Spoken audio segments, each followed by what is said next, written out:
we're going to go on what I like to call a little scavenger hunt, because this walk and talk experience is called the Secret Jews of Majorca, okay? Secret because not a lot of people know about this history we just learned. Also because sometimes, where's the best place to keep a secret? Right under your nose, right? Because you don't see it, right? So that's what we're going to discover today. Sometimes there's so many things to learn about that if you didn't know where to look or that it was there, you wouldn't see it. And that's a lot of this history that we talked about, the secret Jews. I mean, that's a long time, 250 years under the Inquisition, still practicing Judaism, right underneath where the Inquisition was. Pretty interesting stuff. So come follow me. We're going to be trying to learn and discover the secrets of Jewish Mallorca. I stop here because I want to point out the beautiful church of Santo Lalia, okay? This is where the mass conversion happened. In 1435, the entire Jewish population walked into that church as Jews, and they were baptized and came out as Catholics. That church was there before the cathedral. The cathedral was built from 1300 to 1600, more or less, and so this church was already there.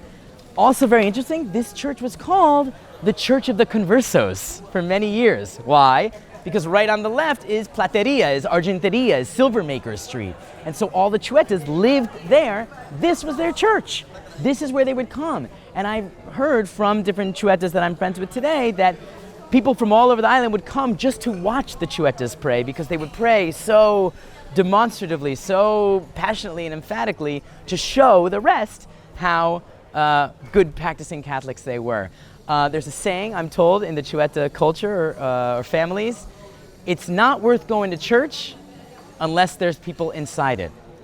Meaning the whole point to go to church is so other people can see you going to church, which is an interesting thing to think about. So, Santo Lalia used to be nicknamed Church of the Conversos.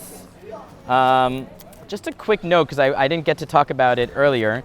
After this attack in 1391, which happened on August 2nd, okay, we just passed it, the Jews were forced to wear the rodea, okay, yellow and red circle, to identify who was Jewish and who was not, which, of course, when you think about what happened in Nazi Germany during the Holocaust with this Jewish star, that there is definitely a connection there. So I really want to make that statement very boldly, that I think it's important that we learn about history so we can hopefully prevent from it to repeat and not to happen again. And that's an example. I wonder if the German Jews at that time were forced to wear stars, if they had known that hundreds of years their ancestors were forced to wear red and yellow circles, I don't know, maybe more would have been saved because they knew what was coming. I don't know. I think this is a good example of how important it is to talk about history.